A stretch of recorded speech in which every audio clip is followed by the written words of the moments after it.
Sharks. खुशी एक 2 साल की बच्ची है। चलिए उसके ग्रोथ माइलस्टोन सुनते हैं। 3 महीने की उम्र में वो अपना सर नहीं हिला पाती थी। 9 महीने की उम्र में क्रॉल नहीं कर पाती थी। फाइनली एट 1 ईयर चलना बस उसके लिए एक सपना था।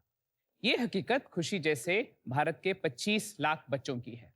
कारण सेरिब्रल पॉल्सी, एक ऐसी कंडीशन जहां ब्रेन बॉडी तक सही सिग्नल्स नहीं भेजता और उनकी डेवलपमेंट कॉम्प्रोमाइज हो जाती है। पर कहते हैं ना, जहाँ चाह है वह राह है।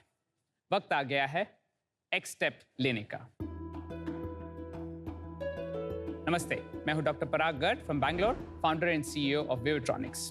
और हमने डेवलप किया है एक्स स्टेप, एक रेवोल्यूशनरी डिवाइस जिससे स्पाइनल कॉर्ड इंजरी और सेरेब्रल पॉल्सी पेशेंट्स की पैरालिसिस ट्रीट हो सकती है, और वो भी non invasive.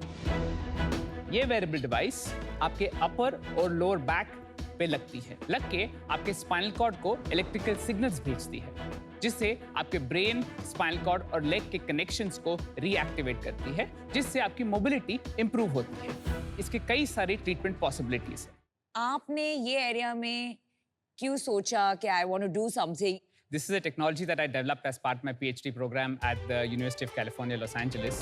And I've been now associated with this technology coming up on about 17 years. आप 17 साल से इस पे काम कर रहे हैं? Yes. वाओ। इंडिया में 2023 में रिलोकेट हुआ। Jan 25 में विवर्ट्रॉनिक्स कंपनी रजिस्टर हुई।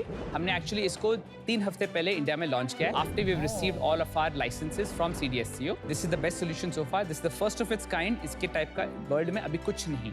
और आपका PhD इसी टॉपिक में है? Neuromodulation. Neuromodulation. As a platform technology हमने इसमें क्लिनिकल ट्रायल्स रन किए हैं for individuals with stroke, spinal cord injury, MS, Parkinson's and a variety of other neurological condition. Within that हमने आइडेंटिफाई किया cerebral palsy as a beachhead market. आप demo दिखा सकते हैं? बिल्कुल।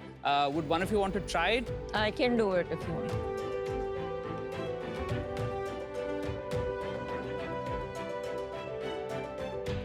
Great work. Thank you, Lisa. Just for the sake of simplicity, I'm putting it on our arm. Otherwise, we normally have it such that there's one electrode in your upper neck, one on the lower back, and 2 on the hips, which are your grounding or reference electrodes. Operate करना बहुत आसान है। इसको power on करते हैं, 5 second लगता है boot up होने में। इसको डबल क्लिक करेंगे स्टार्ट करने के लिए। स्टार्ट करते ही ये कंफर्म कराता है कि इलेक्ट्रोड सही जगह लगे हैं या नहीं। इसमें 2 चैनल हैं। अभी फिलहाल मैं सिर्फ एक चैनल ऑपरेट कर रहा हूँ। आपको जब पहली बार कुछ फील होगा तो प्लीज बताइए। तो मैं इसमें करंट धीरे धीरे बढ़ा रहा हूँ। Are you feeling anything? हाँ, यहाँ पे लिटिल बिट, या करेक्ट। आप यहाँ देख रहे हैं कि हम आपके नर्व्स को एक्टिवेट करके उससे मसल्स को मूव कर रहे हैं। मसल्स कॉन्ट्रैक्ट हो रहे हैं। फिंगर्स हिल रही है, इनवॉलंटरी हिल रही ये है? इनवॉलंटरी है। या I am not moving it, it's moving it on its own. आप इसी को कंसिडर कर सकते हैं स्पाइनल कॉर्ड में, जहाँ पे पूरा नेटवर्क बना हुआ है जो हर मसल को कंट्रोल करता है। एंड उसी टारगेट से हम hand, arm, trunk, leg, bladder, bowel, हर मसल को कंट्रोल कर सकते तो आप मेरी फिंगर्स को इसके थ्रू कंट्रोल कर रहे हो? एग्जैक्टली। अगर हम चाहें तो इनमें से सिर्फ एक फिंगर ऊपर करके बाकी सब नीचे कर सकते हैं? इस कॉन्फ़िगरेशन में पॉसिबल नहीं है, स्पाइनल कॉर्ड में पॉसिबल है। अच्छा। डॉक्टर पराग, जैसे फिजियोथेरेपी में भी इलेक्ट्रिक वाइब्रेशंस यूज होती हैं, तो उससे कंपेयर्ड ये ज्यादा है, कम है? तो जो फिजियोथेरेपी में करंट्स यूज होते हैं वो बहुत अलग हैं। वो ज्यादातर आपके नर्व्स को या मसल्स को टारगेट करते हैं। हम टारगेट कर रहे हैं स्पाइनल कॉर्ड को। जी। ट्रेडिशनली ये सोचा जाता था कि स्पाइनल कॉर्ड सिर्फ एक पाथवे है मैसेजेस ट्रांसफर करने के लिए, बट हमारे रिसर्च ने इसको आइडेंटिफाई किया है कि स्पाइनल कॉर्ड एक्चुअली एक कंट्रोल सिस्टम है और उसको हम इंडिपेंडेंटली मसल्स को कंट्रोल कर सकते हैं। बट ये प्रोग्रामिंग कहाँ हो रही है? कोई मोड्स हैं इसके कि स्पेसिफिकली इस मोड में ये होगा, इस मोड में ये होगा? तो हमने इसको पूरा रिसर्च करके आइडेंटिफाई किया है कि किस फ्रीक्वेंसीज पे कौन से मसल्स एक्टिवेट कर सकते हैं। उन्हीं को हमने डाउनग्रेड करके सिर्फ वो यूज कर रहे हैं इसके अंदर। तो अगर फ्रीक्वेंसीज चेंज करें उसके हिसाब से जो है Correct. वो muscle action muscle activation change होता है। इसमें एक ही हम कस्टमाइज करते हैं हर पेशेंट के लिए, जो है amplitude of current. Based on अगर बच्चा है या अडल्ट है, we modify the current parameters ताकि उनके स्पेसिफिक थेरेपी के लिए वो डिलीवर कर सके। Thank you. Thank you. जो एक है हमारे पास, तो लेफ्ट में है 4-year-old बच्चा जिसने standard of care therapy his entire life he's had up until now, और राइट में है 5 minutes later जब एक्स स्टेप ऑन है, and as you can see वो अपने आप चल पा रहा है। इसमें कितना टाइम लगा to go from? 5 minutes, same day.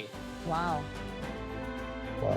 ये स्ट्रोक पेशेंट है, as you can see within 5 minutes वो फास्टर चल पा रहा है, which is a clinical measure to identify की एफिकेसी क्या है थेरेपी की।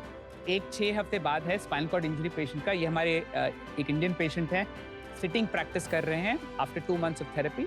वहाँ पे 2-3 सेकंड बैठ पाते हैं, बस यहाँ पे more than a minute he is been able to sit. Wow, it's magical. That's 17 years of science for you, sir. You know, Dr. Parag, God bless you for doing this, sir. This is fantastic. एक lemon terms में cerebral palsy के बच्चे के बारे में बताइए कि आपके डिवाइस के पहले क्या क्या करना पड़ता था, क्या कॉस्ट था, आपके डिवाइस के बाद क्या स्टेप्स एलिमिनेट होते हैं और उसमें कोई कॉस्ट बेनिफिट है कि नहीं, so you understand that. For example Botox जो सेरेब्रल पॉलिसी पेशेंट्स को हर 3 से 6 महीने लेना पड़ता है, हर एक मसल में जो स्पैस्टिक होता है। करेक्ट। आफ्टर एक्सटेप थेरेपी हमने ऑब्जर्व किया है कि उनको बोटॉक्स इंजेक्शन की बिल्कुल जरूरत नहीं होती है। So this is a major cost saving that they have over there. अच्छा, ये सेरिब्रल पॉलिसी के जो 25 लाख बच्चे हैं उन सब पे ये वर्क करेगा? अभी तक हमने करीब 60 सेरेब्रल पॉलिसी बच्चों पे इसको ट्रीट किया। Out of the 60 we have had a spread of all kids. 92% हमारा एफिकेसी रेट रहा है।